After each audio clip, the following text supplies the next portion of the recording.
าพี่พาน้องมาซิมหมากอีสังอันนี้เบิ่งสมาลายหลวงอีสังเนาะอันนี้สมเป็นสีดำๆคล้ายๆกับขี้แบะนะ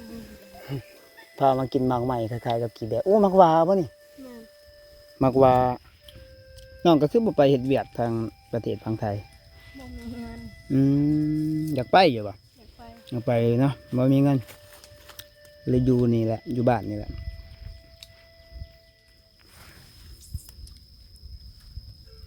ผู้บ่าวเคยมาดินน้ำบ่บ่เคยเป็นยังบ่มีผู้บ่าวมีผู้บ่าวแม่ยังหน่อยอยู่แม่ก็บ่หน่อยเลยพี่น้องอายุเจ้าจักปีเขาลืมแล้ว19 ปี19 ปีโอ้ใหญ่เลยเด้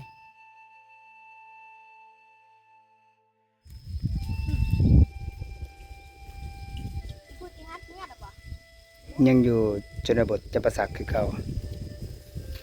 แต่ว่าพาพี่พาน้องมาซิมหมากอีสังอันนี้เบิ่งสมาลายหลวงโบFCน่าจะเคยกินแต่ยังน้อยๆหรือใหญ่ซะแม่แต่บางทีเคยเนาะมาครับน้องว่าคือเก่าหมากอีสังเนาะอันนี้สมเป็นสีดำๆคล้ายๆกับขี้แบะนะพามากินหมากใหม่คล้ายๆกับขี้แบะโอ้หมากวาบ่นี่หมากวากินลายซบดำป่ะออกส้มๆนะหมากวาเอาแบบส้มๆเปรี้ยวๆนั่นเองบรรยากาศทางนี้ถือว่าสุดยอดพี่น้องกินหมากวา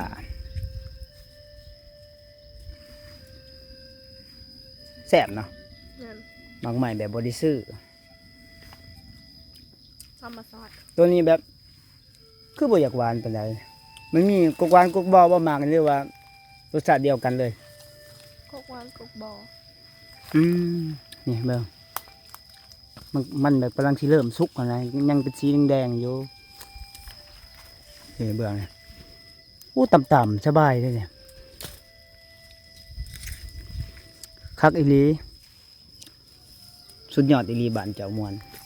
มีมักพร้าวมักมีมักม่วงมีครบมักวามักเพื่องมักไผ่มักขวดนี่ก็คล้ายๆกันในกับมักขวดสีสันคล้ายๆกันกับมักขวดแต่มักขวดแซ่บกว่ามักขวดแซ่บกว่าบ่แซ่บนะมันมึนมากันแบบมักขวดแซ่บกว่าป่ะตามความหมักเนาะนี่เป็นมักวาเขาบริปลูกที่มามันเกิดเองที่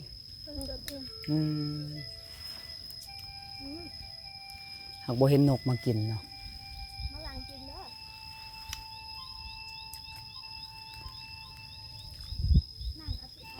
อันนั้นน้ำอยู่หน้าเจ้าได้บ่รายได้บ่สำนีแล้วเดี๋ยวนี้หรือว่ายังทันมีหน้าบ้านนี่อันนี้เขาเอิ้นอันนี้นะสิเป็นหน้าบ้านเนาะว่าติดกับบ้านนั้นหน้าบ้านนี่มันมีน้ำก่อนบ่คือทางบ้านอ้ายคือกันแบบหน้าอยู่ตีนบ้านนี่มันสิมีน้ำก่อนคันหน้าแบบใกล้ๆแน่หันยากอะแบบว่ามันสิมีบ่ฮู้มันเป็นหยัง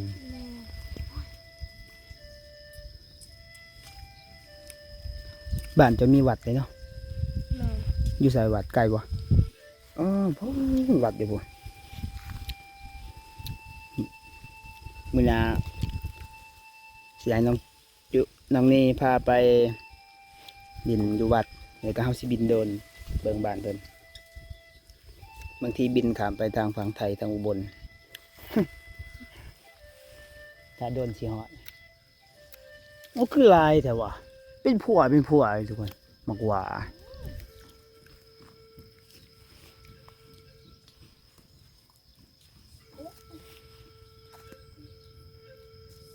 เงียบเลยบ้านจะเงียบไปดีเนาะฟังเบิ่งเงียบไปทุกคนส่วนลายนาสิไปนอนอยู่ให้อยู่หน้าไปตามเบิ่งเพราะว่าเป็นส่วงฮะหอดยำหน้าแล้วหอดยำหน้านี่เดี๋ยวว่าตามหมู่บ้านนี่สิเงียบเนาะตามหมู่บ้านเงียบมันไปนอนหน้าไทยหน้าพุดวานก้าเพียงมันก็เป็นตามแบบฤดู เป็นย่ามเนาะถ้าย่ามเกี่ยวเขาวเกี่ยวน้ำแล้วคนคือสีเฮฮาหลายตามเบิ่งทางบ้านเจ้าเนาะ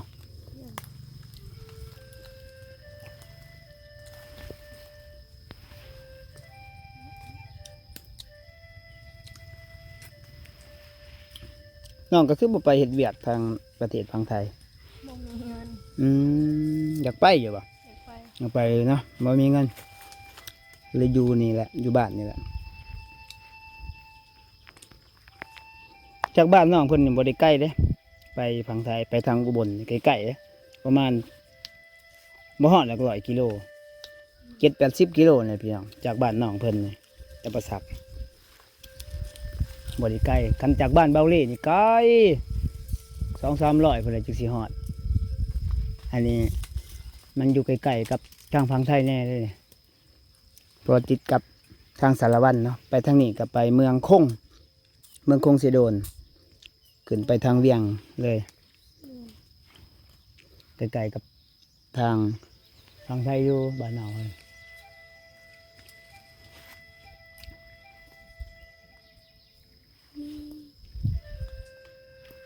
ผู้สาวบ่หลายปัจจุบันเจ้าก็บ่เห็นมีผู้สาวผู้แก่ ไปไทยก็ได้ ไปหาเงินอยู่ไทยเบิดส่วนหลายรุ่นเราเขาวเดียวกับเจ้าก็ไปไทยหมดเลยเนาะ แม่น ไทยไปเฮ็ดเวียกหาเงิน เพราะว่าทางบ้านเพิ่นมันหาเงินยากบ่ฮู้แนวสิหาคือเห็นนี่แหละน้องเพิ่นมื้อนี้ก็มื้อวานมื้อซื่นเพิ่นก็พาไปหาอันนั้นเฮ็ดเพาะแต่ได้น้อยเดียวเนื้อบ่ได้ขายซ้ำอยากจะกินหน่อไม้ก็เกิดบ่ยามนี่เกิดนะ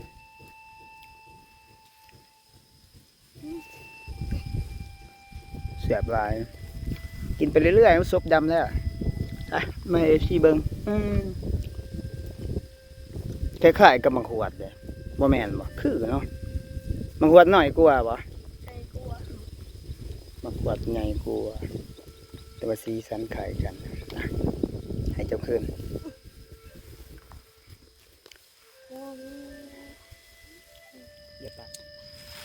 เอิ้น FCI มากินน้ำในที่มักว่าอยู่บ้านเจ้า ไม่กินหรอกว่า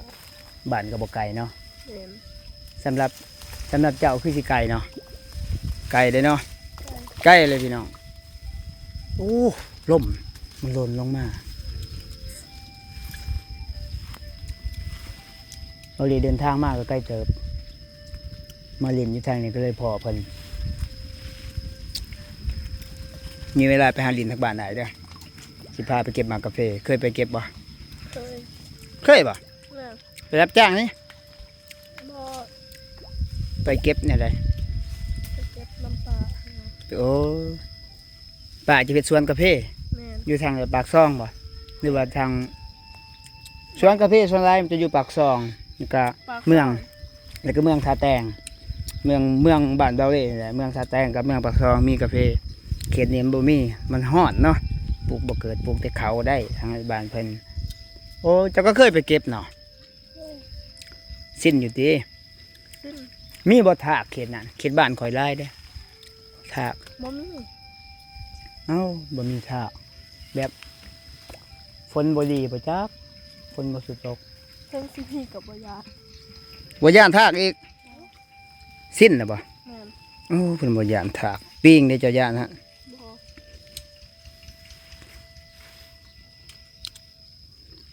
ปิ้งนี่ข่อยย่านนะ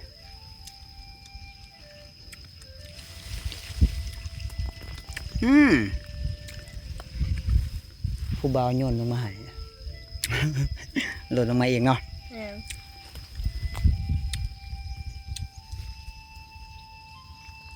ใช่อิ่มแล้วบ่ แม่นอิ่มดาว อิ่มท้องอยากจะใหญ่นิดนึง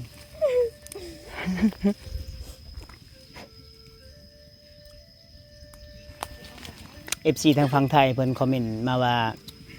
ไอ้ไปถ่ายคลิปเจ้ามือทวิตว่าน้องก็สิบ่สนใจอ้ายแล้วว่าเพิ่นว่า ได้เบิด ได้เบิดแท้ว่ะ แม่น แห่งน้องเพิ่นอยากได้ลูกเคยมาไถนาบ่มีไผไถนาเด้ แม่น เอาจะเป็นลูกกกบ่หรือลูกกลางลูกหลา ลูกกบ ล ลูกกกนี่เคยมี FC ไทยเพิ่นถามว่าเบ้าเล่ลูกกกนี่แปลว่ายังไงลูกแบบไหนลูกกกก็คือลูกคนโตนะทางฝั่งไทยเพิ่นเอิ้นว่าลูกคนโตแล้วก็ลูกคนกลางลูกคนเล็กนี่คือลูกหลาลูกแบบนั้นเป็นลูกคนโตลูกสาวเดียวบ่หรือสอง สอง อ๋อเอาจะมีเอื้อนน้องจักคน สอง 2 คน แม่น อ๋ออ้าวแสดงว่าน้องนี่เป็นลูกคนโตอีสังบัดลูกหลานเนี่ยได้เลยเรื่องนะลูกคนเล็กเนี่ยมีแต่2 คนเนาะมีแต่ผู้หญิงบ่ แม่น มีแต่ผู้หญิงพี่น้องเพิ่นบ่ได้มีเอื้อยน้องหลายนะแล้วก็พ่อแม่4 คน4-5 คนเนาะเพราะว่าผู้บ่าวเคยมายืนนำบ่ บ่เคย เป็นหยัง บ่มีผู้บ่าว มีผู้บ่าว แม่น ยังน้อยอยู่ แม่น ก็บ่น้อยเลยพี่น้องอายุเจ้าจักปีเขาลืมแล้ว 19 ปี 18-19 ปีโอ้ใหญ่เลยเด้ใหญ่แล้วเนาะ แม่น น้องแบบว่าในความคิดส่วนตัวเจ้านี่ถ้าว่าบุญวาสนาเจ้าแบบได้เอาผัวเอาหยังนี่แบบว่าอายุเจ้านี่ประมาณจักปีเจ้าจังอยากเอาผัวซ้ำนี้เลยหรือว่าฮอด20ปี30ปี25ปีอายุเจ้าเองหั่นน่ะ จำนี้ก็ได้ ได้บ่ แม่น เพราะว่าทางพังลาวเขาจะเอาผัวไว้ทุกคนคือบางบอนเนี่ยอายุ15 ปีก็เอาผัวเลยอีหลีบางบอนเนี่ยทุกคน แม่น นี่18-19 ปีก็ถือว่าใหญ่แล้วโตอีกอย่างเพิ่นก็เป็นลูกหลาบ่แม่นลูกหลาลูกหยังลูก ลูกคนเดียว ลูกคนโตพอเพิ่นก็เฒ่าแล้วไถนาก็บ่ได้เอาผู้ใดไถนาบัดนี้ยามพี่นาเฮ็ดนาพ่อเจ้าเอง แม่น ค่อยๆไถไปจังซั่นบ่ แม่น เจะบ่ได้ซอยเพิ่นบ่เอาไปยามซอยก็ซอย แม่น เฒ่าแล้วเนาะแต่มีลูกเคยคือสิดีเลยทุกคนน้องเพิ่นเห็นอยู่บางอย่างยังน้อยๆอยู่ผู้หญิงน้องก็ยังน้อยเดี๋ยวเพิ่นผู้เดียวดำหน้า กับแม่นะสู้ๆอยู่แบบพ่อเพียงเลยเพิ่นอยู่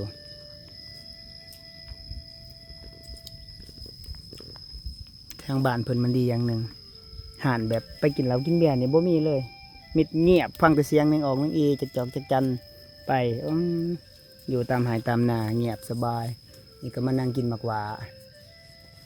อยู่หัวหน้าไม่ศพจะดำแล้วดำบ่ศพดำคล้ายๆกับปอบ อิ่มบ่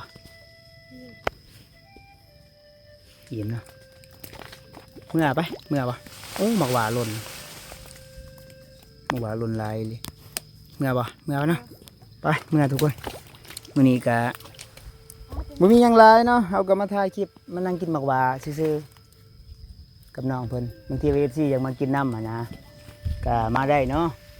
มาได้แต่ว่ามาส่วนตัวนี่มาบ่ได้ดอกเพราะว่าบ่ฮู้เส้นทางถ้าเบาเลพามานี่น่าสิได้เป็ดไก่น้องเพิ่นก็หลายเติบ FC มาเพิ่นตายเบิดจักยามใด FC สิมา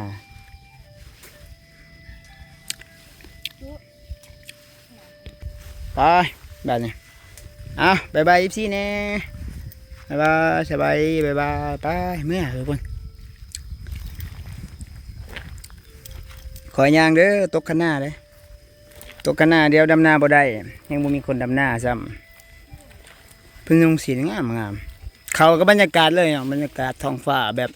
สีฟ้านะสินเจ้าก็สีฟ้าไปกลับพี่น้องเนาะฝากติดตามรับชมเด้อให้กำลังใจเนาะคือว่าแลน้องเพิ่นก็ยังบ่ทันมีโทรศัพท์นะก็ย้ำๆหลายๆเทื่อยันว่า FG เข้ามาคอมเมนต์เนาะเขาคอมเมนต์ได้พี่น้องแต่ว่าเราก็ย้ำหลายเทื่อเราบ่มีโทรศัพท์แต่ว่าจะขอเฟซขอไลน์ก็บ่มี2 ทางติดต่อเนาะแต่ว่าอยากช่วยเหลือเพิ่นก็ติดต่อทางเบาเลได้เด้อพอให้น้องเพิ่นได้เล่นโทรศัพท์หน่อยไปจากเมื่อก่อนขอยยังสินั่งกินอยู่นี่อยู่นั่งกินถาผู้สาว ไปทุกคน เมื่อบัดนี้เนาะ